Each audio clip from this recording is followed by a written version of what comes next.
Back at 644, homelessness is trending up nationwide, but one local organization says homelessness actually fell in Atlanta by 9% in 2025. 11 Alive's Joe Ripley is here this morning to explain how a new initiative is hoping to bring hundreds of homes online this year and help to tackle this crisis. Yeah, this initiative, Jonathan, it's called Atlanta Rising. The first phase is actually focused right here on downtown, where there are an estimated 400 homeless people living on the streets or in shelters. And so here in 2026, the city hopes to build on efforts to curb homelessness. I have my bed right here. George Willis showed us around his new home at Wynwood in Midtown. It wasn't long ago, but he didn't have a home. I decided just to get my life together when I met my child. You know, I have a daughter and a grandbaby.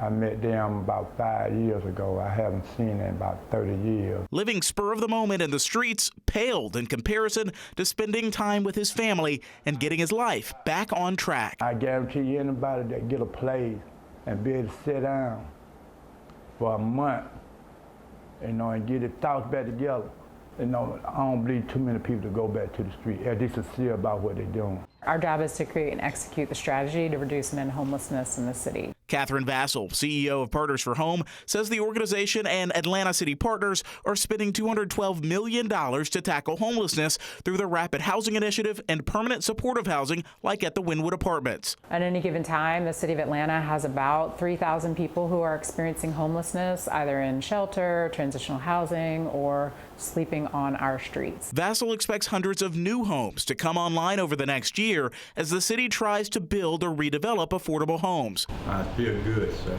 For George Willis, even just a little time watching Westerns on TV helps him appreciate where he's been and where he's going. The word really can't explain, you know, especially when you had been lived out there for so long.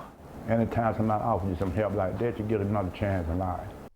Partners for Home expects that through these efforts, they can save 1,600 new families from becoming homeless over the next 2 years. That's so important because we've seen the numbers kind of go up and down in Atlanta. Yeah. But giving people like him a second chance, as he said, is just so critical. Yeah, using a housing first approach, making sure that they have a shelter to go to at night. You know, that's sort of the first line of defense there. So people have that stability to be able to do more with their lives. And also you see this push focused in downtown because as we know, the World Cup is coming, and so that's where a lot of those efforts are going to be focused over the next few months. Yeah, we'll see it for sure. Joe, thank you. Appreciate it. I was thinking of Doug doing traffic in a moment.